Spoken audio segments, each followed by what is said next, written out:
गीता 18 के श्लोक नंबर 62 में भगवान स्वयं कह रहे हैं कि अर्जुन उस परमेश्वर की शरण में जा जिसकी कृपा से परम शांति व शाश्वत स्थान अर्थात सतलोक को प्राप्त होगा। वो परमेश्वर कौन है, कहां है, कैसा है, जानने के लिए कृपया अवश्य सुनिए जगत गुरु तत्वदर्शी संत रामपाल जी महाराज के अमृत वचन। बद कर गए। यदि उस समय ये सब मान जाते, आज अपने को इतना कष्ट उठाना नहीं पड़ता और न ही इतनी इस दास में मेहनत करनी पड़ती। -0 से ये ज्ञान प्रारंभ हुआ है। आपको भक्ति की ABC का भी ज्ञान नहीं था, ये सत्कर मान लेना। क का भी ज्ञान नहीं था ऋषियों और मैं ऋषियों को, और जितने भी आज तक ये संत लाखों और करोड़ों जीवों को उलझाए बैठे हैं, इनको भक्ति मार्ग का अध्यात्म ज्ञान क का भी ज्ञान नहीं है। केवल परम पिता आए थे या उस महापुरुष के संपर्क में सीधे आए, परमात्मा के दर्शन करवाए, अपना स्वरूप वास्तविक सतलोक दिखाया, या उन संतों ने भी वही अनमोल वचन कहे, लेकिन वो कहने वाले गिने चुने थे और ये उल्टा ज्ञान प्रचार करने वाले लाखों करोड़ों और अरबों थे।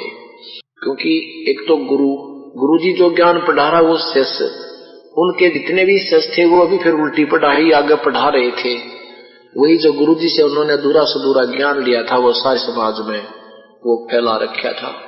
आज वही ज्ञान आपके समक्ष है। सब सदग्रंथ गवाही दे रहे हैं, और 600 वर्ष पहले परमात्मा ने वाणी गई थी, कही थी, आज वो प्रमाण आपके समक्ष है। आज सुबह के सत्संग के अंदर आपने सृष्टि रचना सुनी।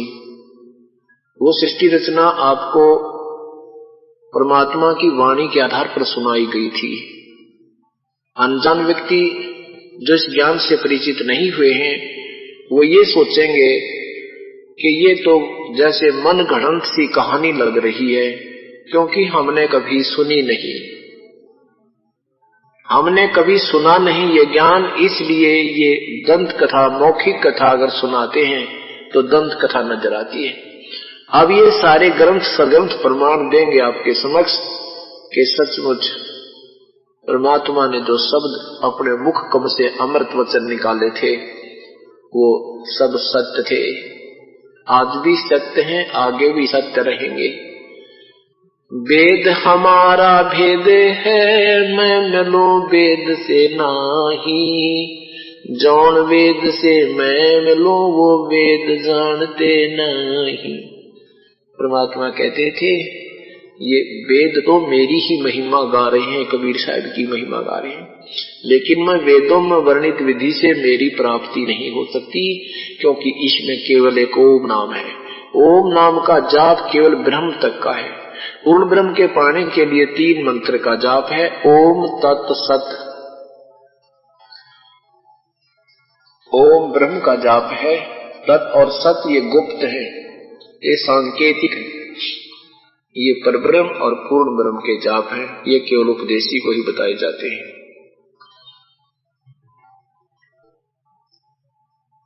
आप दिन में सत्संग सुन रहे थे,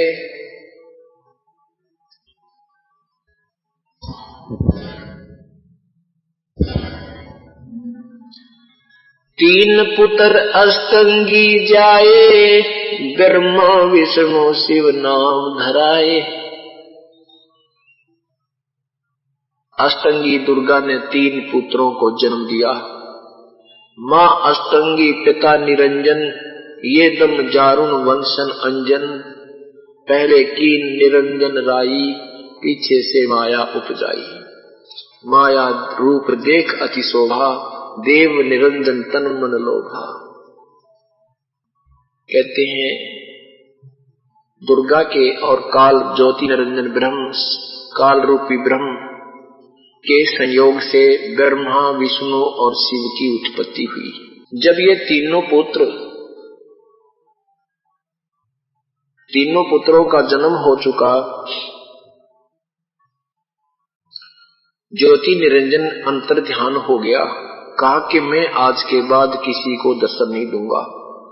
अपनी पत्नी दुर्गा को कहा कि जब ये बच्चे जवान हो जाएं, तब जब ये थोड़े से जानने योग्य हो जाए तो इसको कोमा में कर देना, इनको बेहोश कर देना, परवरिश जारी रखना, और जब ये बड़े हो जाएं जवान, फिर इनको चेत कर देना, इनको होश मिला देना, इनकी ड्यूटी बांट देना।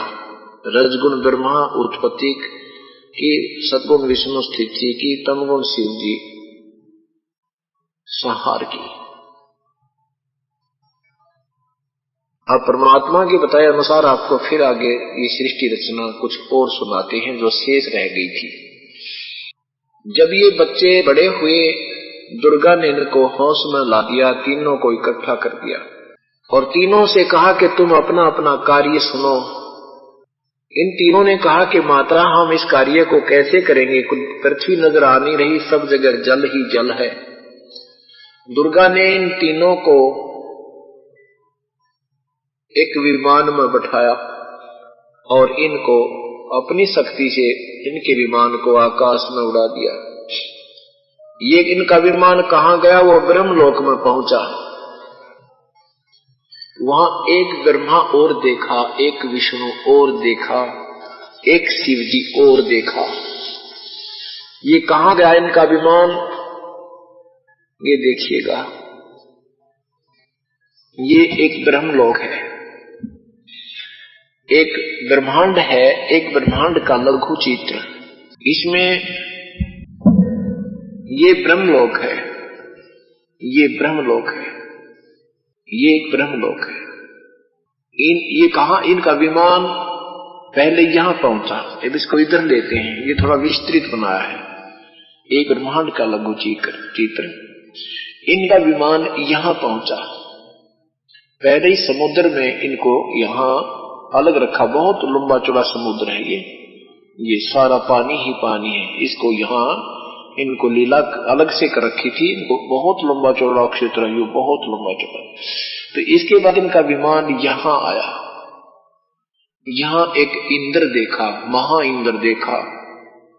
इसके बाद इससे आगे नहीं जाने दिया इनको वापस ही फिर विमान यहां निकाल लाए। यहां से विमान इनका यहां रजोगुण प्रधान क्षेत्र में, जहां ये काल स्वयं ब्रह्मा रूप में और दुर्गा सावित्री रूप में विद्यमान थी, यहां एक ब्रह्मा और देखा। उसके बाद फिर का विमान यहां आया शिव जी के, एक ये तमोगुण प्रधान क्षेत्र है, इसमें यहां काल ही सदा शिव महाशिव रूप में, काल रूप शिव रूप में यहां, और दुर्गा पार्वती रूप में यहां रखी होती है। इन दोनों के संयोग से जो पुत्र उत्पन्न होता है वो तमोगुण हो जाता है, उसका नाम शिव रख देते हैं। यहां जब ये होते हैं दोनों, काल और ये दुर्गा, इन दोनों के संयोग से रजोगुण प्रधान क्षेत्र में जो पुत्र उत्पन्न होता है वो रजोगुण युक्त हो जाता है, उसका नाम ब्रह्मा रख देते हैं। यहां जब ये एक सतोगुण प्रधान क्षेत्र है, इस क्षेत्र में ये दोनों होते हैं, ये काल महाविष्णु रूप में, दुर्गा महालक्ष्मी रूप में। इन दोनों के संयोग से जो पुत्र उत्पन्न होता है वो सतोगुण प्रधान हो जाता है। इनका विमान पहले यहां पहुंचा, यहां एक ब्रह्मा और देखा, फिर यहां पहुंचा एक शिव जी और देखा, फिर यहां पहुंचा एक विष्णु और देखा। इसके बाद इनका विमान फिर वापस इससे होकर के और यहां आ गया, यहां इधर से दुर्गा के लोक में आ गया। अब ये प्रमाण आपको दिखाते हैं शिवपुराण और देवी भागवत महापुराण में। परसों भी आपको शाम को दिखाया था, आज फिर दिखाएंगे, क्योंकि बच्चा जो पहली क्लास में पढ़ता है वो 1 वर्ष तक A for apple, B for book, C for cat, यानी उनके रट्टे लगाता ही रहता है, तब जाकर के कहीं वो उन अक्षरों को पहचानने योग्य बनता है। इसी प्रकार आपका रट्टा लगवाया जाएगा, क्योंकि आप पहली क्लास के बच्चे हो, कोई द्वितीय कक्षा का बच्चा है, कोई चतुर्थ कक्षा का बच्चा है। तो इसमें समागम एक साजला, ये एक साजला स्कूल है, इस सत्संग में बीए से लेकर पहली से लेकर पीएचडी तक की शिक्षा सामूहिक दी जाती है। तो इसमें बड़ी क्लास के बच्चे भी होते हैं, छोटी कक्षा के बच्चे भी होते हैं, उन सब के लेवल का ही पढ़ाई कराई जाती है, इकट्ठा ही ये ज्ञान दिया जाता है। अब आपको दिखाते हैं जो दास ने, परमात्मा ने हमें बताई और दास ने उसका आगे व्याख्यान किया है, वो सत्य है, क्योंकि हम अपने सदग्रंथों को सत्य मानते हैं, उनमें कोई शंका हमें नहीं थी, अभी नहीं है, और हो सकता है अगर 50 वर्ष और नहीं ये मार्ग शुरू होता, ये सब सदग्रंथ बदल दिए जाते इन स्वार्थी लोगों के द्वारा।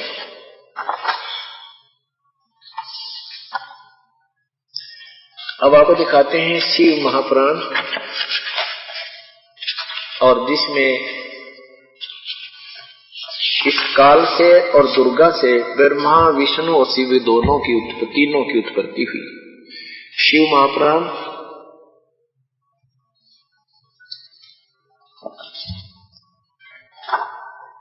ये कहां से प्रकाशित है? गीता प्रेस गोरखपुर।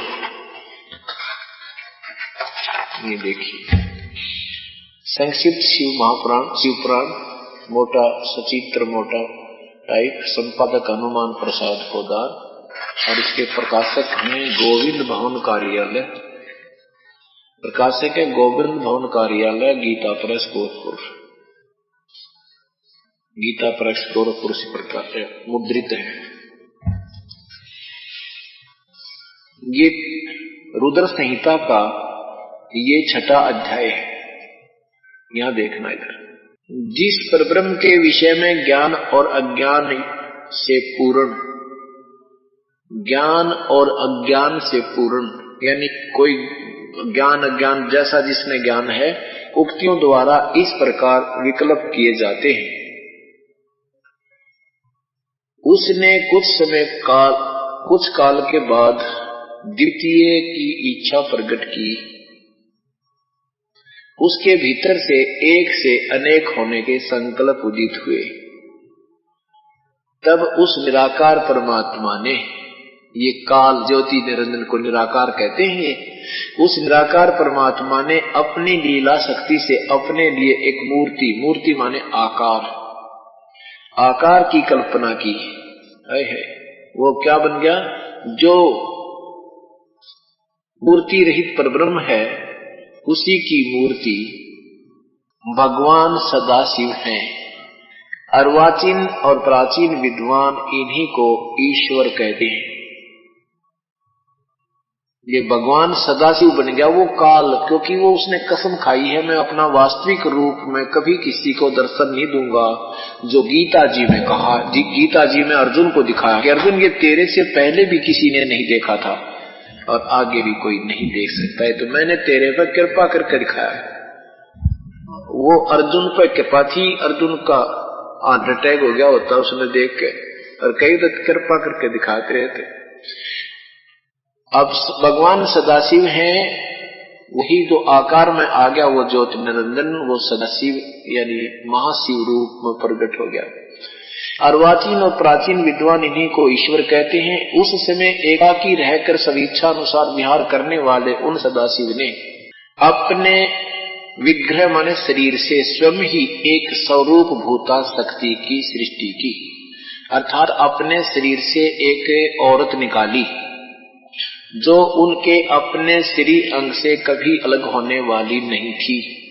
उस पराशक्ति को जो अंदर से स्त्री निकाली काल ने, ब्रह्म ने, यानी शरीर के से निकली जो उसके मत है, उस पराशक्ति को, उस औरत को, उस स्त्री को प्रधान प्रकृति गुणवती माया बुद्धि तत्व की जननी तथा विकार रहित बताया है। वह शक्ति अंबिका कही गई है। उसी को प्रकृति कहते हैं, सर्वेश्वरी भी कहते हैं, और त्रिदेव जननी, तीनों देवताओं की माता, त्रिदेव जननी, नित्या मूल कारण और मूल कारण भी कहते हैं। सदाशिव द्वारा प्रकट की गई उस शक्ति के 8 भुजाएं हैं। ये भी प्रमाणित कर दिया कि वह 8 भुजा वाली दुर्गा है। अब ये क्योंकि ब्रह्मा कथा सुना रहा है, इसको क्या कहते हैं नीचे देखो, वे जो सदाशिव हैं उन्हें परम पुरुष, इन काल को ज्योति निरंजन को ही ब्रह्मा बता रहा है, उसी को परम पुरुष ईश्वर, शिव, शंभु और महेश्वर कहते हैं। यहाँ देखो, ये सदाशिव कौन है? वो काल है। वे अपने सारे अंगों पर भस्म रमाए रहते हैं। उन काल रूपी ब्रह्म ने, उस काल रूपी ब्रह्म ने एक समय, एक ही समय शक्ति के नाथनी साथ, ये नाथ शब्द गलत लिखा है, शक्ति के साथ शिवलोक नामक अक्षेत्र का निर्माण किया था। उस उत्तम अक्षेत्र को काशी कहते हैं, जो प्रिया और प्रियतम रूप शक्ति और शिव यानी पति पत्नी रूप में जो परमानंद स्वरूप हैं, उस मनोरम अक्षेत्र में नित्य निवास करते हैं। मुने शिव और शिवा ने प्रलय काल में भी कभी उस क्षेत्र को अपने सानिध्य से मुक्त नहीं किया, यानी वहां रहते हैं ये। यहाँ देखो, देवर से एक समय उस आनंद वन में रमण करते हुए शिवा और शिव के मन में यह इच्छा हुई कि किसी दूसरे पुरुष की सृष्टि करनी चाहिए, यानी कोई पुत्र उत्पन्न करे। ऐसा विचार करके शक्ति सहित यानी दुर्गा के साथ सर्वव्यापी परमेश्वर शिव ने अपने वाम भाग पे 10वें अंग पर अमृत मल दिया। फिर वहां से स्वयं एक पुरुष प्रकट हुआ, एक बालक की उत्पत्ति की पति पत्नी व्यवहार करके। उसका नाम के रखा दुर्गा और काल ने। तदंतर उस बालक ने, वो पुरुष ने, क्योंकि ब्रह्मा सुना रहा है, ब्रह्मा जो बोल रहा है, जो उत्पन्न हुआ था जो बच्चा, उस पुरुष ने परमेश्वर शिव को प्रणाम किया। उस भगवान ने जो बालक रूप में प्रकट हुआ था, स्वामी मेरे नाम निश्चित कहिए और काम बताइए। उस पुरुष की यह बात सुनकर महेश्वर भगवान शंकर हंसते हुए मेघ के समान गंभीर वाणी में उससे बोले, यू काल बोला ज्योति निरंजन शिव रूप में। शिव ने कहा, वत्स बेटा, व्यापक होने के कारण तुम्हारा विष्णु नाम विख्यात हुआ। भगवान विष्णु ने सुदीर्घ काल तक बड़ी कठोर तपस्या की। यहाँ देखो, अब कहते हैं, अब ये 6वां अध्याय समाप्त हो गया। ये रुद्र संहिता का 6वां अध्याय यहाँ समाप्त हुआ, ये 7वां शुरू हुआ। ब्रह्मा जी कहते हैं, ब्रह्मा जी बता रहे हैं देवर से, तत्पश्चात विष्णु की उत्पत्ति के पश्चात कल्याणकारी परमेश्वर सांब सदाशिव ने पूर्ववत प्रयत्न करके जैसे विष्णु उत्पन्न किया था, मुझे भी अपने दाहिने अंग से उत्पन्न किया। मुने उस महेश्वर ने मुझे तुरंत ही अपनी माया से मोहित करके नारायण देव के नाभि कमल में डाल दिया और लीला पूर्वक वहां से प्रकट किया।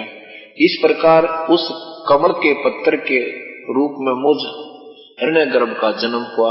मेरे 4 मुख हुए और शरीर की कांति लाल हुई। मेरे मस्तक त्रिपुंड्रिक रेखा से अंकित थे। तात भगवान शिव की माया से मोहित होने के कारण मेरी शक्ति, ज्ञान शक्ति इतनी दुर्बल हो रही थी कि मैंने उस कमल के सिवा दूसरे किसी को अपने शरीर का जनक या पिता नहीं जाना। मैं कौन हूँ, कहां से आया, मैं किसका पुत्र होकर उत्पन्न हुआ हूँ और किसने इस समय मेरा निर्माण किया है, जन्म दिया। अब ये विचार करने की बात है कि ब्रह्मा जी कह रहे हैं कि मुझे नहीं मालूम मेरा कौन पिता है, कहां से मैं उत्पन्न हो गया। और जो इसने ये अटकल लगाई है, ये कबीर परमात्मा ने ब्रह्मा जी को सुनाई थी कहानी, सृष्टि रचना बताई थी, तो इसका जची नहीं हुआ बात। इसने सोचा ये तो वैसे ही कह रहे हैं महात्मा जी, और वो निराकार परमात्मा ही है, उसी ने सदाशिव रूप धारण किया है, उसी ने अपने अंदर से आप ही या दुर्गा निकाली है। अब वहां तो इसने ला रखे तुक्के, वो सुना सुनाया मालिक का ज्ञान भी नकल, क्योंकि नकल में अकल की आवश्यकता होती है। इसको कॉन्फिडेंस नहीं था, इसलिए गोल मोल कर डाला। आगे जो बताई हैं वो कथाएं बिल्कुल सही बताई हैं कि इस काल और दुर्गा से विष्णु की उत्पत्ति हुई और मेरी भी उत्पत्ति हुई। अब यहाँ आपने देखा कि उसने स्वयं अपने शरीर से दुर्गा निकाली नहीं, परमात्मा ने काल के अंदर से या दुर्गा निकाली थी। इसे सिद्ध हो गया कि विष्णु और ब्रह्मा की उत्पत्ति सदाशिव अर्थात काल से और दुर्गा से हुई। अब यहाँ पर ये लेखक असमंजस में गिर गया कि भाई शिव से शिव की उत्पत्ति कैसे लिखूं, लेकिन सच्चाई फिर छुपी नहीं। इसमें वैसे काफी निर्णय है, पर इतना समय नहीं यहाँ इसको बताने का। बहुत अच्छी तरह तीसरे भगवान की शंकर की उत्पत्ति भी लिखी है उसमें, चौथे भगवान से। लेकिन ये सिंपल सा बताता हूँ, साधारण सा, संकेत ही ज्यादा होता समझदार को। 110 पृष्ठ पर ये 9वां अध्याय है, रुद्र संहिता का 9वां अध्याय। यहाँ क्या लिखा है कि इस प्रकार ब्रह्मा विष्णु और रुद्र माने ये शिव जी काल का बेटा, रजोगुण तमोगुण, इस प्रकार ब्रह्मा विष्णु तथा रुद्र इन तीनों देवताओं में गुण हैं, परंतु वो शिव, वो काल, शिव रूपी काल रूपी ब्रह्म गुणातीत माने गए। यहाँ 4 हो गए, 4 ब्रह्मा विष्णु और ये रुद्र शिव शंकर, और इन तीनों में तो गुण है, रजगुण ब्रह्मा, सतगुण विष्णु, तमगुण शिव जी, लेकिन शिव गुणातीत माने गए हैं। गुण वो भगवान शिव इनसे न्यारा है, यानी चौथा है। ये प्रमाण दिया शिव महापुराण ने। अब देवी भागवत महापुराण आपको दिखाते हैं। गीता जी के अध्याय नंबर 2 के मंत्र 53 में लिखा है कि अर्जुन, जब तेरी बुद्धि नाना प्रकार के भ्रमित करने वाले ज्ञान युक्त शास्त्रों से हटकर एक तत्व ज्ञान पर स्थिर हो जाएगी, तब तो तू योगी होगा, तब तो तू भक्त बनेगा। सेंटर बनाकर इसने कित कर रहा है, तब तो तू भक्त बनेगा, तब तो तू भक्ति के योग बनेगा। तो जब तक हम संशय में रहेंगे कि गुरुजी ने जो कथा सुनाई है, महाराज जी ने जो हमें सृष्टि रचना बताई है, ये कोई रची नहीं, और ये क्योंकि आप इन पुराणों को सही मानते आए हो, इन्हीं के आधार पर ब्रह्मा विष्णु महेश की महिमा गाई जाती थी। लेकिन इसमें विष्णु ब्रह्मा विष्णु महेश के विषय में जो लिखा है, उसके विषय में उन दंत कथा सुनाने वालों को कति ज्ञान नहीं था। वो नहीं जानते थे अपने सदग्रंथों में क्या लिखा है।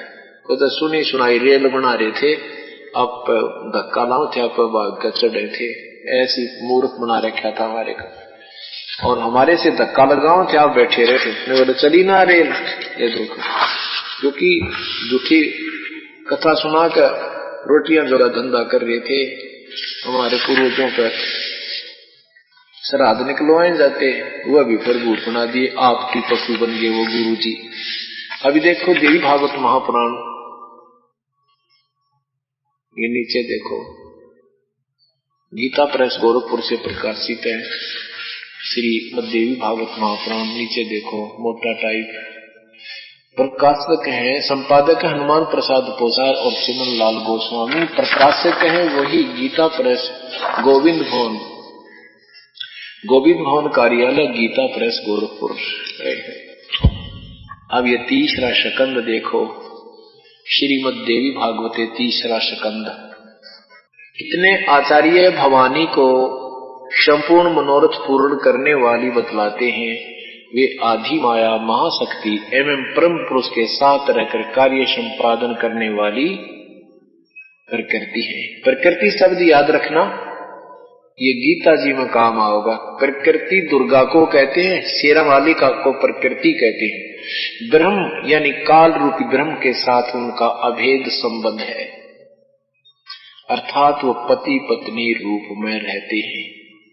आगे देखो, अब क्या जन्मजय जो पांडवों का पोता था, जन्मजय ने व्यास जी से पूछा। व्यास जी कहते हैं कि जन्मजय राजन, जो प्रश्न तूने सृष्टि रचना का मेरे से पूछा है, यही मैंने नारद जी से पूछा था। और देवर्षि नारद जी ने बताया कि जो व्यास जी तूने मेरे से प्रश्न पूछा है सृष्टि की रचना का, किसने की, कौन है इसके रचयिता, यही प्रश्न मैंने अपने पिता ब्रह्मा जी से पूछा था। जो ब्रह्मा जी ने मुझे बताया वो मैं तुझे व्यास जी बताता हूँ, नारद जी ने मुझे बताया। अब देखो, व्यास जी कहते हैं, महाबाहो कुरुवंशी राजाओं में तुम श्रेष्ठ राजा हो। तुमने जो बातें पूछी हैं वे ही मैंने मुनिवर नारद जी से पूछी थी।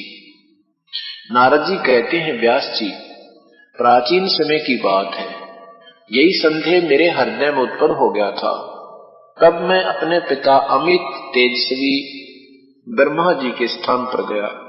उनसे इस विषय में उनसे इस समय जिस विषय में तुम मुझसे पूछ रहे हो उसी विषय में मैंने पूछा। मैंने कहा, पिताजी, यह संपूर्ण ब्रह्मांड कहां से उत्पन्न हुआ? विभो, आपने सम्यक प्रकार से इसकी रचना की है, अथवा विष्णु इस विश्व के रचयिता हैं, या शंकर ने इसकी सृष्टि की है? जगत प्रभो, आप विश्व के आत्मा हैं, सच्ची बात बताने की कृपा करें। नारद जी को भी पता था पिताजी जहां भी चल जाते हैं ये गप्पे मारा करें, गपोड़ पे लेंगे। कहते हैं, सच्ची बताइए, झूठ ना बोलियो। अपने पिताजी से नारद जी कह रहे हैं कि सच्ची सच्ची बताइए मेरे थे, क्योंकि जिसको ज्ञान नहीं होता वो प्रभु बन जाता है, संत बन जाता है। जब उसके कोई प्रश्न पूछता है उसका पसीने आ जाते हैं और फिर वो गोल मोल करके उल्टम सुल्टम पढ़ाई पढ़ा के अपना पीछा छुड़ाता है। तो यहाँ नारद जी ने स्पष्ट कहा है कि सच्ची बात बताना या देखना। ब्रह्मा जी ने कहा, बेटा, मैं इस प्रश्न का क्या उत्तर दूं? यह प्रश्न बड़ा ही जटिल है। पूर्व काल में सर्वत्र जल ही जल था। स्थावर जंगम जितने प्राणी हैं इनमें कोई भी नहीं थे। तब कमल से मेरी उत्पत्ति हुई। उस समय मुझे सूर्य, चंद्रमा, वृक्ष तथा पर्वत कोई भी दिखाई नहीं दिए। मैं कमल की कणिका पर बैठकर विचार करने लगा, इस अगाध जल में मैं कैसे उत्पन्न हो गया, कौन मेरा रक्षक है, तथा इस प्रलय काल में सृष्टि एवं संहार करने वाला कौन विशिष्ट पुरुष है। कहीं भी स्पष्ट रूप से भूमि भी नहीं दिखती जिस पर यह कमल टिका हुआ है। यह कमल कैसे उत्पन्न हो गया? यो विचार करके मैं जल में उतरा। 1000 वर्ष तक पृथ्वी का अन्वेषण करता रहा। इस पर भी मुझे उस जल का कहीं और छोर नहीं मिला। इतने में आकाशवाणी हुई, तप करो तप करो। तब मैंने तपस्या आरंभ कर दी। कमल पर बैठे ही 1000 वर्ष तक मैं तप करता रहा। फिर उसी समय सृष्टि करो, ऐसी आकाशवाणी सुनाई पड़ी। उसे सुनकर मैं बड़े आश्चर्य में पड़ गया। सोचा कि किसकी सृष्टि करूं अथवा मेरा क्या कर्तव्य है। उसी समय मधु और कैटब नाम के 2 भयंकर दानव सामने आ गए। वे उस महावर्ण में मुझसे युद्ध करने की इच्छा प्रकट करने लगे। मैं उनसे भयभीत हो उठा। तब कमल का डंठल पकड़ के जल में उतार। वहां मुझे एक परम अद्भुत पुरुष के दर्शन मिले। उनका श्री विग्रह मेघ के समान श्याम था। वे पीतंबर पहने थे, 4 भुजाएं थी, शेषनाग की सैया पर सोए थे। उन जगत प्रभु के गले में वनमाला सुशोभित कर रही थी, गले को वनमाला सुशोभित कर रही थी। शंख, चक्र, गदा और पद्म, इन 4 आयुधों से वे अनुपम शोभा पा रहे थे। ऐसे शेषशायी भगवान विष्णु का मुझे दर्शन हुआ। वे योग निद्रा के वशीभूत होकर गाढ़ी नींद में सोए हुए थे। उनकी सारी चेष्टाएं शांत थी। नारद जी शेषनाग की सैया पर सोए हुए उन प्रभु को देखकर मेरा मन चिंतित हो उठा। अब ये विष्णु जी बेहोश कर रखे थे दुर्गा ने भूतने की तरह इसमें प्रवेश करके, लेकिन ये ब्रह्मा माता ने उधर उधर करने की चेष्टा कर रहा था, लेकिन इस सामने वो सच्चाई आकर ही देखो आगे। शेषनाग की सैया, नारद जी शेषनाग की सैया पर सोए उन प्रभु को देखकर मेरा मन चिंतित हो उठा। इतने में भगवती योग निद्रा याद आ गई। मैंने उनका सत्वन किया। तब वे कल्याणमयी भगवती विष्णु के विग्रह माने सिर से, श्री विष्णु के विग्रह से निकलकर अत्यंत रूप धारण करके आकाश में विराजमान होगी। एक भूतनी की तरह ऊपर औरत रूप में प्रकट हो गई। दिव्य आभूषण, उसने गहने पहने हुए थे। दिव्य आभूषण उनकी छवि बढ़ा रहे थे। जब योग निद्रा भगवान विष्णु के शरीर से अलग होकर आकाश में शरीर से, भगवान विष्णु के शरीर से, विग्रह माने शरीर से अलग होकर आकाश में विराजने लगी, तब तुरंत श्री हरि उठ बैठे। विष्णु जी जाग गए, होश में आगे। उन्होंने मधु और कैटब के साथ 5000 वर्ष तक बड़ी घमासान लड़ाई की। तब वे दैत्य मरे। 5000 वर्ष तो 2 राक्षस भगवान विष्णु से नहीं मर पाए। समर्थता यहां भी फेल हो जाती है। मरे भी कैसे? तब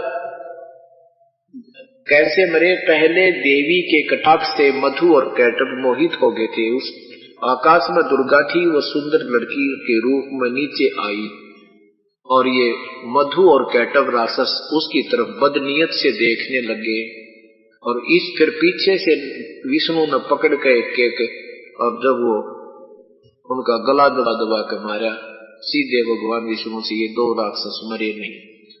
ये आपकी अपनी ये देवी भागवत महापुराण प्रमाण दे रही है। इसके बाद भगवान पहले देवी के क्राक से मधु और कैटब मोहित हो गए। इसके बाद भगवान विष्णु ने गोद में लिटाकर उन्हें वहीं प्राणों से रहित कर दिया। सृष्टि शुरू होते ही लट्ठम लट्ठा ये यहाँ काल लोक के ये ऐसे रमडमे बाई। अब वहां मैं और भगवान विष्णु 2 थे। वहीं रुद्र भी प्रकट हो गई। हम तीनों को भगवती अध्याशक्ति के दर्शन हुए। उन्हें देखकर मन मुग्ध हो गया। हमने उनकी उत्तम स्तुति की। अब यहाँ 3 हो गए। वहां मैं और भगवान विष्णु 2 थे, ब्रह्मा जी कह रहे। वहां रुद्र ये शंकर भी आ गया। अब तीनों को बेहोश कर रखा था। जवान हुए तब तीनों को होश में लाकर काल के आदेश से दुर्गा ने इकट्ठे कर दिए। हम तीनों को भगवती अध्याशक्ति के दर्शन हुए। उन्हें देखकर मन मुग्ध हो गया। हमने उनकी उत्तम स्तुति की। तब वे आदि शक्ति हम लोगों से कहने लगी।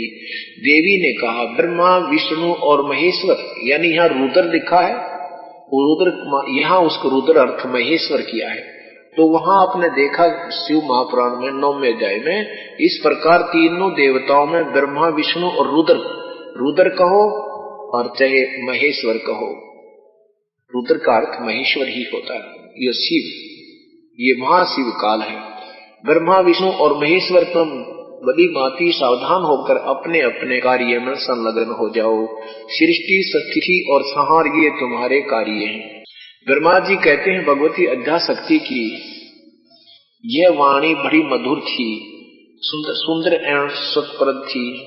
हमने वह शपथ सुनी। हम लोगों ने उनसे कहा, माता हम किस प्रकार इन प्रजाओं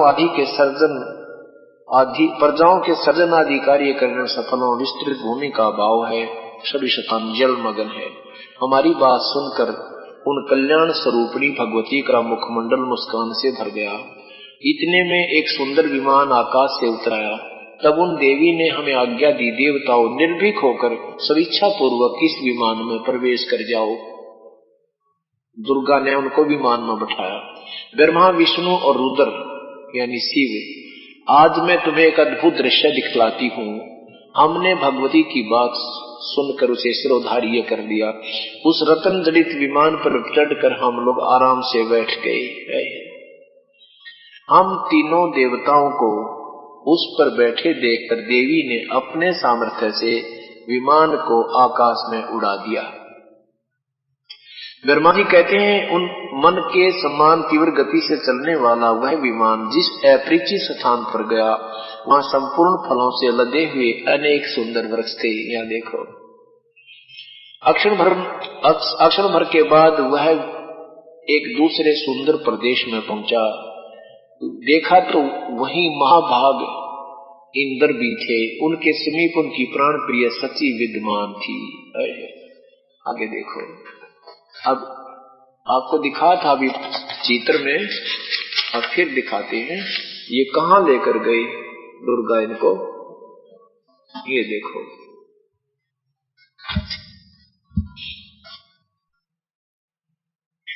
ये एक ब्रह्मांड का चित्र है और ये एक ब्रह्मलोक है। इसका विस्तृत यहां लिखा है हमने, इसको विस्तृत देखिए।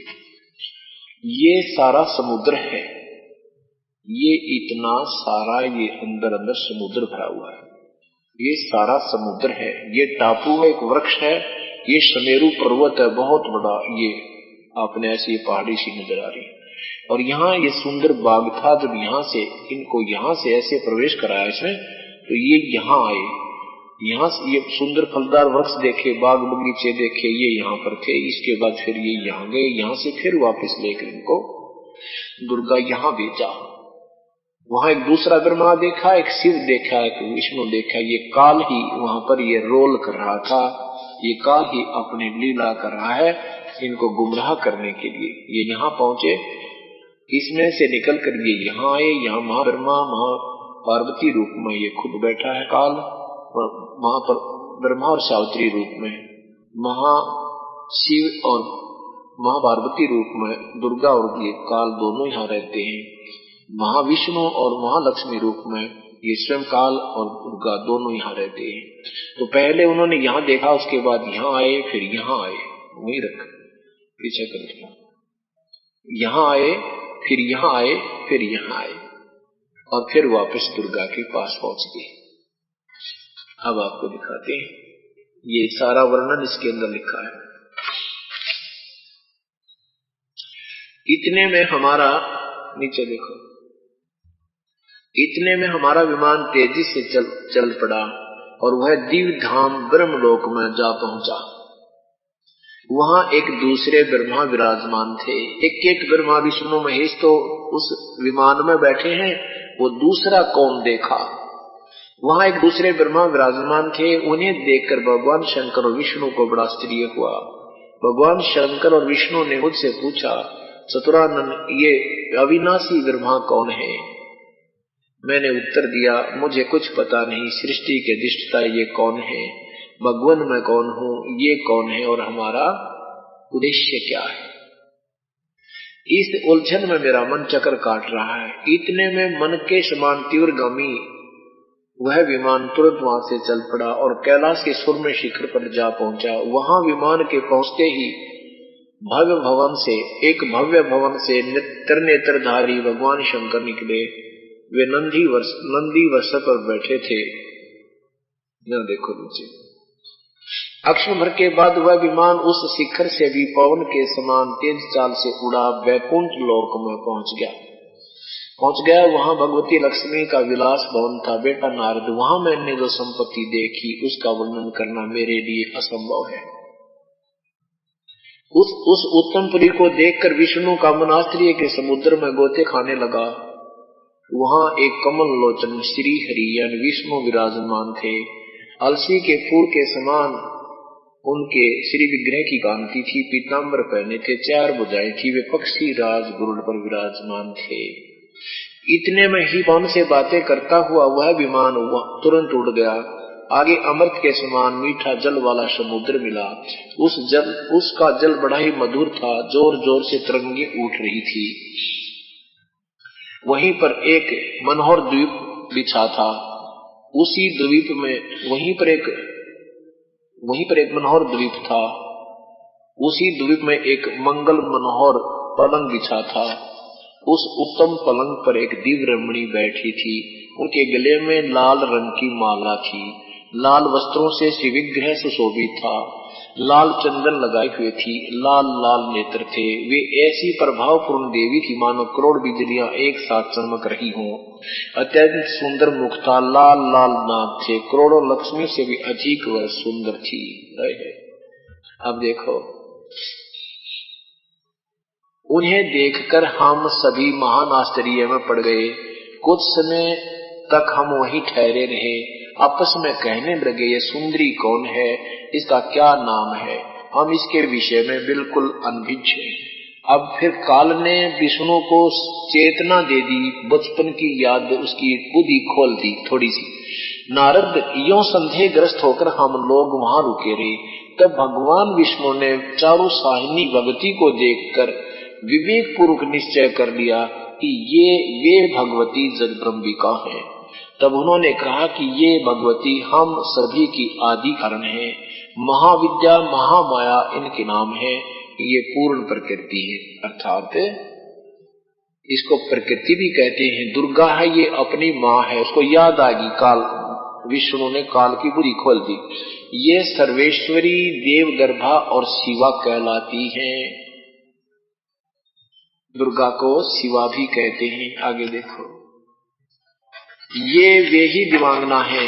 विष्णु जी को याद आ गई अपने बचपन की, काल ने बुद्धि खोल दी। गीता जी में काल भगवान कहता है कि मेरे अंतर्गत जितने प्राणी हैं उनका बलवानों का बल और बुद्धिमानों की बुद्धि मेरे हाथ में है। ये वे ही दिवांगना है। कहती ये वही देवी है, ये वे ही दिवांगना है जिनके प्रलय वन में जब पानी ही पानी था, कोई भी नहीं था, मुझे दर्शन हुए थे। उस समय मैं बालक रूप में था, मुझे पालने पर ये झुला रही थी। मैं छोटा सा बालक था।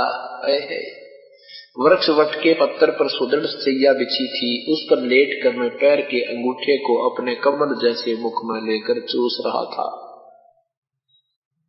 ये देवी हैं, इसमें कोई संदेह की बात नहीं रही। उन्हें देखकर मुझे पहले की बात याद आ गई। ये हम सब की जननी है। इनके विषय में मेरी जितनी जानकारी है तथा मैं जो कुछ अनुभव कर चुका हूँ वह सुनाता हूँ, सुनो। अब आगे देखो, 123 पृष्ठ पर स्पष्ट हो जाता है ये तीनों नासवान हैं। 123 पृष्ठ पर तीसरा सकंद चल रहा है। तीसरा सकंद, भगवान विष्णु अपनी माता की स्तुति कर रहा है। तुम शुद्ध स्वरूपा हो, यह संसार तुम्ही से उद्भासित हो रहा है। मैं ब्रह्मा और शंकर, विष्णु ब्रह्मा और शंकर, हम सभी तुम्हारी कृपा से विद्यमान हैं। हमारा आविर्भाव और तिरोभाव हुआ करता है। हमारा तो आविर्भाव माने जन्म और तिरोभाव माने मृत्यु होती है। केवल तुम ही नत हो, जगत जननी हो, प्रकृति और सनातनी देवी हो। प्रकृति भी याद रखना दुर्गा को कहते हैं। भगवान शंकर बोले, देवी यदि महाभाग विष्णु तुम्ही से प्रकट हुए हैं तो उनके बाद उत्पन्न होने वाले ब्रह्मा भी तुम्हारी ही बालक हुए। फिर मैं तमोगुनी लीला करने वाला शंकर क्या तुम्हारी संतान नहीं हुआ? अर्थात मुझे भी उत्पन्न करने वाली तुम ही हो। ये भगवान, ये परमात्मा ऐसे ये स्पष्ट कर रहे हैं। यहाँ देखना कि इस संसार की सृष्टि शक्ति और संहार तुम्हारे गुण सदा समर्थ है। उन्हीं तीनों गुणों से उत्पन्न है हम, ब्रह्मा विष्णु और शंकर। यानी इन तीनों गुण, रजगुण ब्रह्मा, सतगुण विष्णु, तमगुण शिव जी हैं। ये देवी भागवत महापुराण प्रमाण कर लिया। अब ये तीनों बालक, इनसे कहा कि जाओ बेटा तुम अब अपना कार्य संभालो। ये इनके तीनों के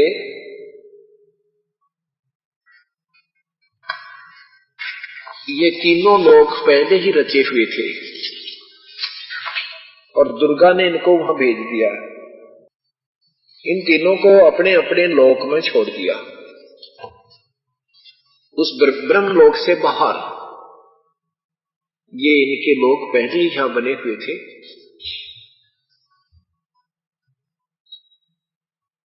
ये विष्णु जी का लोक एक ब्रह्मांड में, ब्रह्मा जी का लोक और ये शिव जी का लोक, इनको यहां एक एक को छोड़ दिया उस विमान के माध्यम से। फिर दुर्गा ने इन तीनों से कहा कि तुम सृष्टि उत्पन्न करो और मेरे से शादी करो। अब ये तीनों कहने लगे कि माता नार पुत्र की होई, हे जननी ये कहां अगत होई। हे माता, इस पाप को हम कहां साफ करेंगे, इस अग को। दुर्गा ने कहा, बेटा मैं तुम्हारी परीक्षा लेना चाहती थी।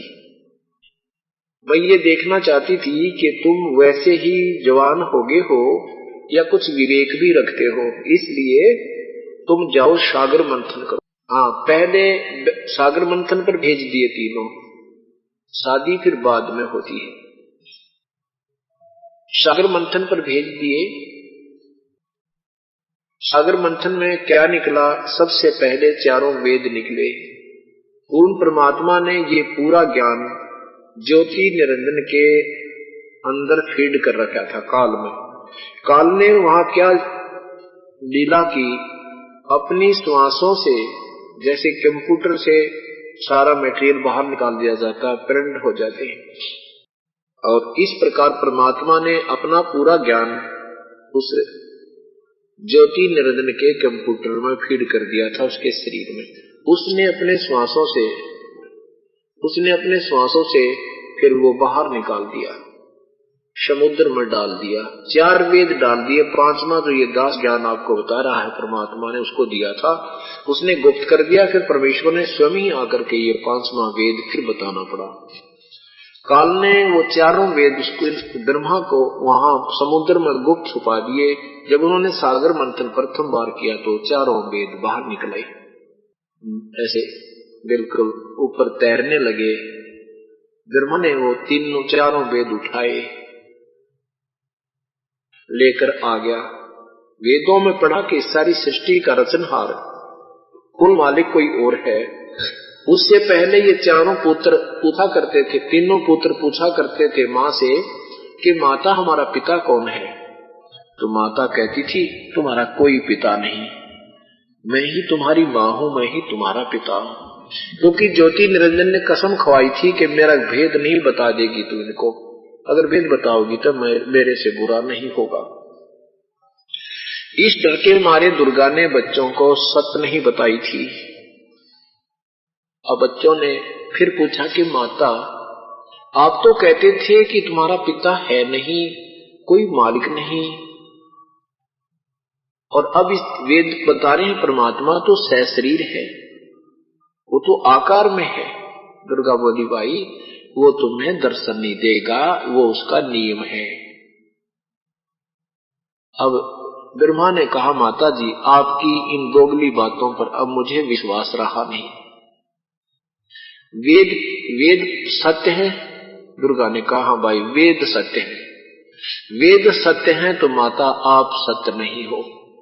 वेद कहते हैं परमात्मा साकार है। अग्नि तनुरसी विष्णुवे तवा सोमस्य तनुरसी, परमात्मा सह शरीर है। मैं उसमें विधि लिखी है, ओम नाम का जाप करूंगा, उसका ध्यान लगाऊंगा, भक्ति करूंगा, मैं उसके दर्शन पाऊंगा। दुर्गा ने कहा बेटा वो तुम्हें दर्शन नहीं देगा, तू क्यों अपना समय व्यर्थ करता है। नहीं माना। दुर्गा ने कहा यदि तेरा पिता तुझे नहीं मिला, दर्शन नहीं हुए तो तू क्या करेगा अनाड़ी। ब्रह्मा ने कहा मैं तुझे दर्शन शकल नहीं दिखाऊंगा, अगर मुझे दर्शन नहीं हुए तो मैं पिता के दर्शन करके मानूंगा। इसमें लिखा है वेदों में सह शरीर है, ओम का नाम जाप लिखा, और क्या बात है, मिलेगा क्यों नहीं। वेद सत्य हैं पर इनको सोचने वाले सत्य नहीं थे, उनकी पूर्ण बुद्धि नहीं थी। इस करके ओम नाम को पूर्ण परमात्मा का मान के जाप करते रहे। 4 युग तक ब्रह्मा ने मेडिटेशन किया, ध्यान लगाया, समाधि लगाई, नाम जाप किया। अब परमात्मा के दर्शन हुए नहीं, या वासा होया बैठा रहा है वहां पर। वापिस आवा तो शर्म लगे मां के सामने, नुकह जा रहा कि मैं दर्शन नहीं दूंगा आपको। तब आकाशवाणी की ज्योति निरंजन ने दुर्गा से कहा कि सृष्टि क्यों नहीं प्रारंभ कर रही। दुर्गा ने कहा तेरा जेठा बेटा, तेरा ज्येष्ठ पुत्र ब्रह्मा आपकी खोज कर रहा है, मानता नहीं, हट करके गया है। ज्योति निरंजन ने कहा कि उसको शीघ्र बुलाओ, सृष्टि प्रारंभ करो, और मैंने दर्शन नहीं देने, वो चाहे कुछ भी करे। दुर्गा ने अपने वचन शक्ति से एक गायत्री नामक एक लड़की उत्पन्न की। उससे कहा बेटी जा तू अपने भाई ब्रह्मा को जगा कर ला, उसके चरण छूना, चरण छूते ही उसकी समाधि टूट जाएगी। उसको बता देना कि मां ने याद किया है, आप शीघ्र चलो, तेरे बिना ये जीवों की उत्पत्ति रुकी हुई है। अब गायत्री वहां गई। गायत्री देवी ने ब्रह्मा का के चरण छुए, चरण स्पर्श करते ही ब्रह्मा की समाधि टूट गई। सामने एक युवा लड़की को देखकर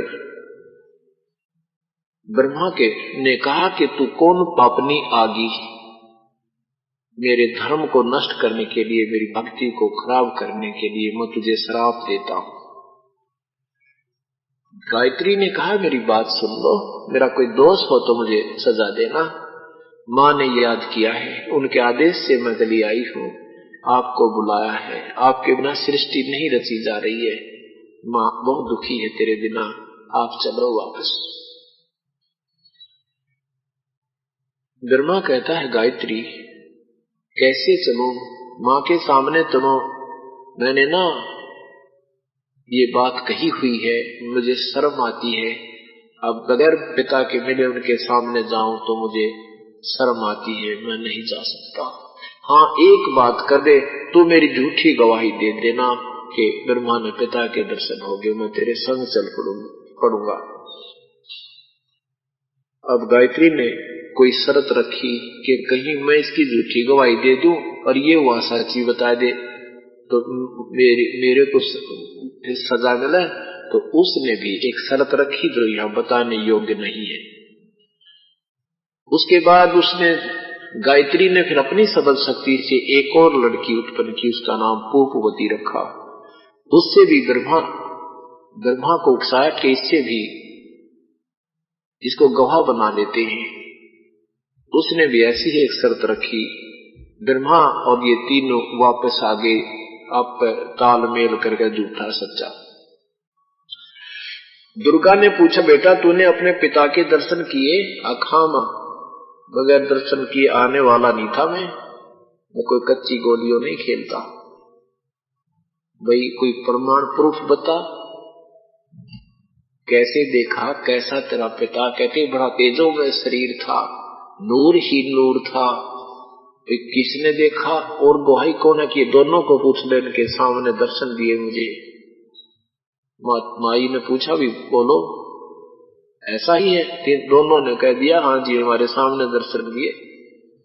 वेदों और प्रमाण है, वो शरीर है, तेजों में शरीर है, मनुष्य जैसा है, उसमें वो तो कह दिए उन्होंने। अब दुर्गा अक्षुब्ध होगी, अपने पति के ऊपर नाराज होगी, ज्योति निरंजन के ऊपर, कि मुझे तो कह रहा था मैं किसी को दर्शन नहीं दूंगा और इन बच्चों को दर्शन दे दिए। एकांत में जाकर बैठ जाती है और कहती है संभाल तेरे रमडमे ने, मेरे बस का नहीं इसे दोगले वचन कहने वाले का कोई काम करूं। मुझे तो कह रहे थे मैं किसी का दर्शन नहीं दूंगा, इनको आपने दर्शन दे दिए, मुझे झूठा बना दिया। आकाशवाणी की ज्योति निरंजन काल ने कि ये तीनों झूठ बोल रहे हैं, मैंने इनको कोई दर्शन नहीं दिए। फिर आई करड़ी हो गए दुर्गा, कहने लगी रे निकम्मो तुम झूठ बोलते हो, आकाशवाणी हुई है परमात्मा की, वो कहते हैं कि मैंने कोई दर्शन नहीं दिए, तुम झूठे हो।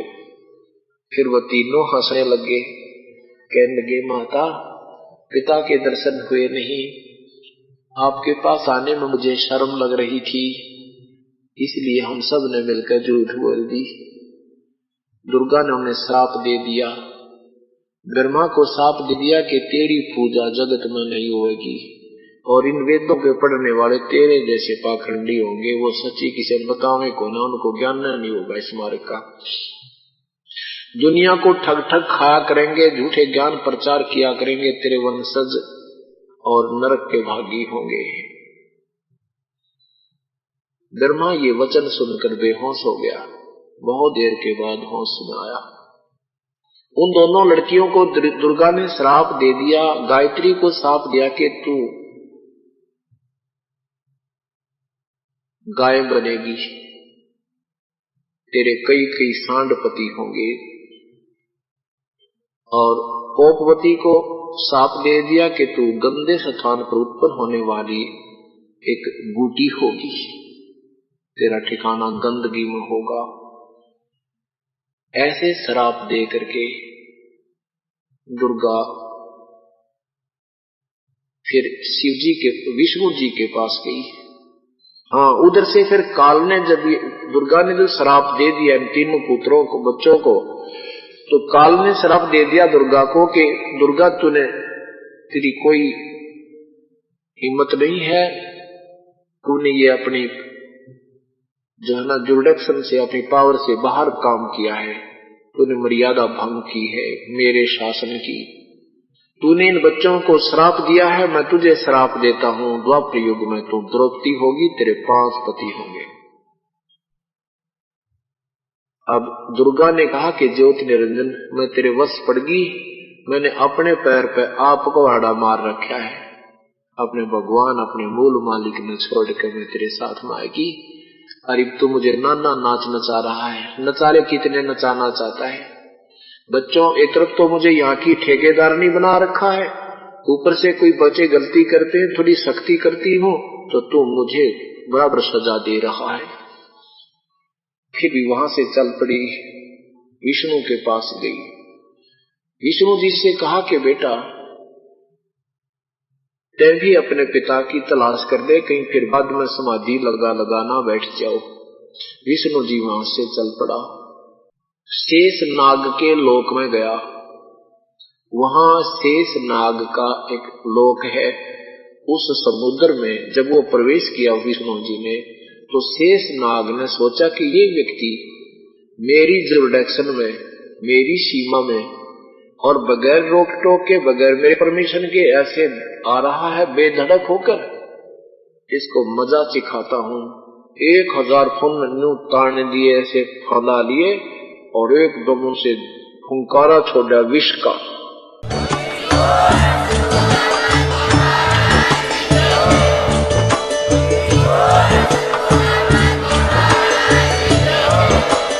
आप सुन रहे थे जगत गुरु तत्वदर्शी संत रामपाल जी महाराज जी के मंगल प्रवचन। अधिक जानकारी के लिए विजिट कीजिए हमारी वेबसाइट www.jagatgururampalji.org। संत रामपाल जी महाराज जी के शुभ आशीर्वाद से पूरे विश्व भर में 500 से भी ज्यादा नाम दीक्षा केंद्र हैं, जिन पर संत रामपाल जी महाराज जी द्वारा ऑनलाइन निःशुल्क नाम दीक्षा दी जा रही है। अपने नजदीकी नाम दीक्षा केंद्र का पता करने के लिए संपर्क करें 8222880541।